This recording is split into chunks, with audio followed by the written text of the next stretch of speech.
My affinity towards the bush goes way back, and when it came to making a decision when we were getting married about where to live, when I came across this property, it was a no-brainer for me. It was something that I was comfortable in living in this sort of environment. It was a challenge for me to work with my wife and to design and build a house and live in harmony in the local environment. When you look at an aerial photograph or a satellite image, you actually realise how isolated this place is. Our nearest neighbour is over 2 kilometres away, and that means you can crank the music up pretty loud, as long as we didn't disturb the wildlife. One of the great memories I have of this place is coming down here on an afternoon, just watching the world go by, being very, very quiet, and then a lyrebird coming along, not knowing I was present, bathing in front of me, and I was in awe of simple things in life. When we moved in here, there was evidence that fire was part of the landscape, and you can actually see fire scars on the trees. So we knew that we were moving into an area that has had a history of fire. But I was willing to put up with that concern about living in a fire-prone area because you're living in paradise, basically. That's the price you pay for living in paradise.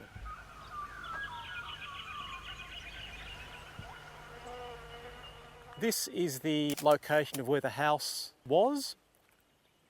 Whenever I come back here, I can view things in 4 dimensions. And what I mean by that is that it's not just the height, the width and the depth, it's also the 4th dimension being time.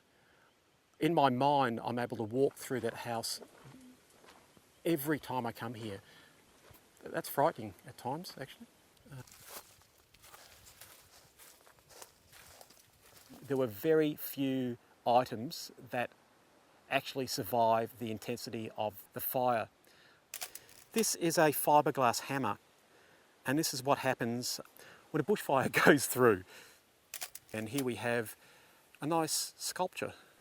Unfortunately, it's turned into a fly trap, but before it was a fly trap, it used to be glass cookware, and that can normally withstand in excess of 1,000 degrees Celsius.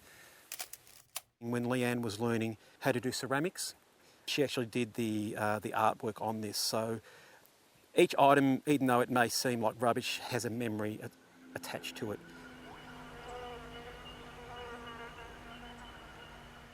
I've got no regrets in making a decision to live in this environment, nor do I have any problems with the way things panned out.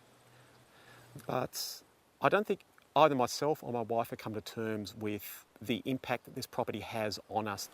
So after a lot of soul searching, we actually said that yes, we do want to live in this environment. We have to be able to come to terms with what transpired and how we move on from here.